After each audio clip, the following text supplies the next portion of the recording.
జగన్మోహన్ రెడ్డి గారికి పిచ్చి ముదిరి పాకాన పడిందండి.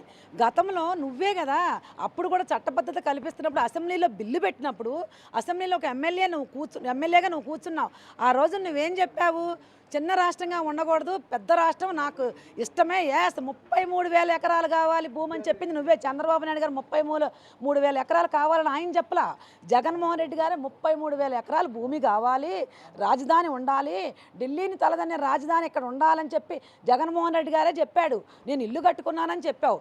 మరి ఆ రోజు నువ్వు ఆ మాటలు మాట్లాడావే. మళ్ళీ రాష్ట్రానికి రాజధానిలో నిర్ణయించేది కేంద్రానికి లేదు, రాష్ట్ర పరిధిలోనే ఉంది, మళ్ళీ మేము వచ్చి మార్చుకోవచ్చు, మేము కూడా ఇలాగే బిల్లు పాస్ చేసి మారుస్తామని నువ్వు చెప్తున్నావు.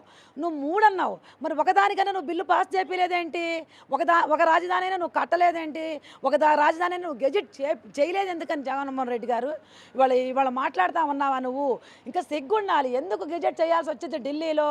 అసలైనా ఇప్పుడు 3 రాష్ట్రాలు ఉన్నాయి, నువ్వే అన్నావు కదా, ఛత్తీస్గఢ్, ఏదో జార్ఖండ్, ఉత్తరాఖండ్, ఆ మూడింటికి వాళ్ళే నిర్ణయించుకున్నారని.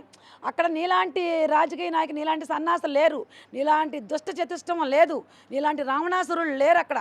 అందుకని నీలాంటి వాడు ఫ్యూచర్లో మళ్ళీ ఎప్పటికైనా 20 ఏళ్ల తర్వాతో 30 ఏళ్ల తర్వాతో మళ్ళీ నువ్వేమైనా వస్తావేమోనని చెప్పి, మళ్ళీ ఇక్కడ ప్రజలంతా అన్యాయం అయిపోతారని చెప్పి ఈరోజు గెజెట్ చేసి ఎవరు తీయాతి కాకుండా గెజెట్ చేస్తుంది, రాజముద్ర పడుతుంది.